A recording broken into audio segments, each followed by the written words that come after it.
Hello friends, welcome to Vino Sandy kitchen.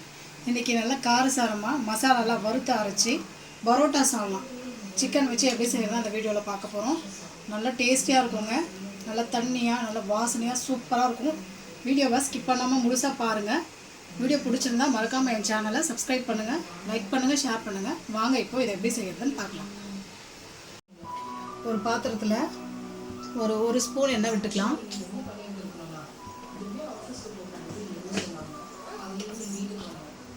ஒரு சின்ன துண்டு பட்டை, 4 கிராம்பு, 2 ஏலக்காய், அரை ஸ்பூன் சோம்பு, 1 ஸ்பூன் சீரகம், 1 ஸ்பூன் மிளகு எடுத்து வச்சுருக்கேன், ஆட் பண்ணிக்கலாம்.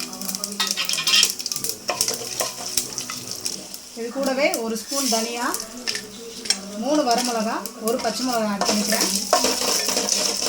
நல்லா வறுபடட்டும்.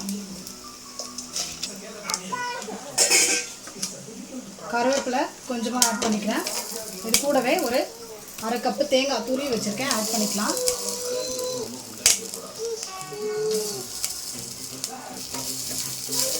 லோ ஃப்ளேமில் வச்சு நல்லா இதை பொன்னிறமாக வறுத்து எடுத்துக்கலாம்.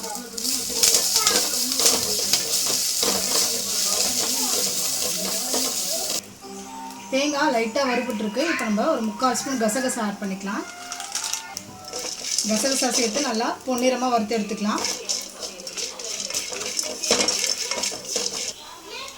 தேங்காய் நல்லா கலர் மாறிடுச்சு. இப்போ நம்ம ஸ்டவ் ஆஃப் பண்ணி ஆற வச்சுக்கலாம். இப்போ நம்ம குழம்பு தாளித்து விட்டுக்கலாம். நான் வந்து நல்லெண்ணெயில் செய்கிறேன். இது வந்து ஒரு 2 டேபிள் ஸ்பூன் நல்லெண்ணெய்.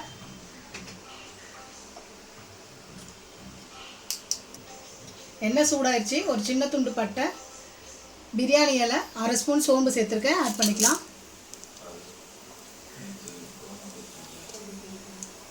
மசாலா பொரிஞ்சிருச்சு. இப்போ வெங்காயம் சேர்த்துக்கிறேன்.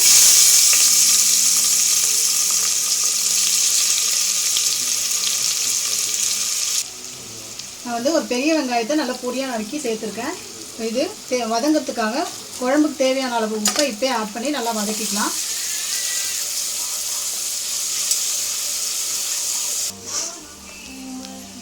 வெங்காயம் நல்லா வதங்கிடுச்சு பாருங்கள். இப்போ இந்த ஸ்டேஜில் நம்ம மசாலாலாம் ஆட் பண்ணிக்கலாம். கூடவே இஞ்சி பூண்டு பேஸ்ட் நான் வந்து ஒரு 1.5 ஸ்பூன் ஆட் பண்ணிக்கிறேன். நான் வந்து 1/2 கிலோ சிக்கன் எடுத்து வச்சுருக்கேன். கொஞ்சம் வதக்கிட்டு மிளகாய் தூள் காரத்துக்கு தகுந்த மாதிரி சேர்த்துக்கோங்க. நான் வந்து ஒரு சின்ன ஸ்பூனில் 2 ஸ்பூன் ஆட் பண்ணியிருக்கேன். கூடவே மஞ்சள் தூள் 1 ஸ்பூன் மஞ்சள் தூள். இந்த எண்ணெயிலே நல்லா வதக்கி விட்டுக்கலாம். இப்போ தான் வந்து கலர் கிடைக்கும் நல்லா குழம்பு.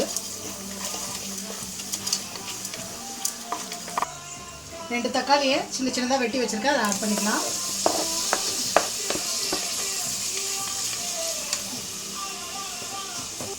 தக்காளி நல்லா குழைவாக வெந்து வரட்டும். அதுக்குள்ளே நம்ம ஆற வச்ச மசாலாவை அரைச்சி எடுத்துக்கலாம். வெங்காயம் தக்காளி நல்லா வதங்கிருச்சு. இப்போ கழுவி வச்சுருக்க சிக்கன் ஆட் பண்ணிக்கலாம்.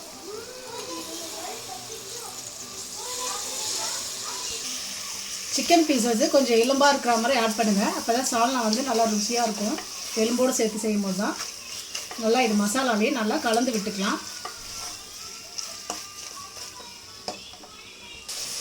இப்போ நல்லா கட்டியாக புளிக்காத தயிர் 1 ஸ்பூன் ஆட் பண்ணிக்கிறேன். சிக்கன் வந்து நல்லா சாஃப்டாக வெந்து வரதுக்காக நான் தயிர் ஆட் பண்ணுறேன். இல்லைனாலும் பரவாயில்ல, நல்லா கலந்து விட்டுக்கலாம். இப்போ நம்ம அரைச்சி வச்சுருக்க மசாலாவை ஆட் பண்ணிக்கலாம். தேவையான அளவுக்கு தண்ணி. சால்னா வந்து கொஞ்சம் தண்ணியாக இருந்தால் தான் பரோட்டா, இட்லி, தோசையோடு சாப்பிட நல்லாயிருக்கும். நல்லா தண்ணி ஊற்றிக்கலாம். தண்ணியாக தான் வச்சுருக்கேன். இந்த ஸ்டேஜில் உப்பு காரம் ஏதாவது வேணும்னா செக் பண்ணிவிட்டு ஆட் பண்ணிக்கோங்க. நான் செக் பண்ணிக்கிறேன். உப்பு மட்டும் கொஞ்சம் தேவைப்படுது, ஆட் பண்ணிக்கிறேன். நல்லா கலந்து விட்டுட்டு மூடி போட்டு விசில் வச்சுக்கலாம். மீடியம் ஃப்ளேமில் வச்சு ஒரு 4 விசில் வச்சுக்கோங்க. 4 விசில் வந்த அப்புறம் திறந்து பார்க்கலாம் எப்படி இருக்கும். 4 விசில் வந்து குக்கர் நல்லா ப்ரெஷர் அடங்கிடுச்சு. நம்ம சால்னா எப்படி இருக்குன்னு பார்க்கலாம்.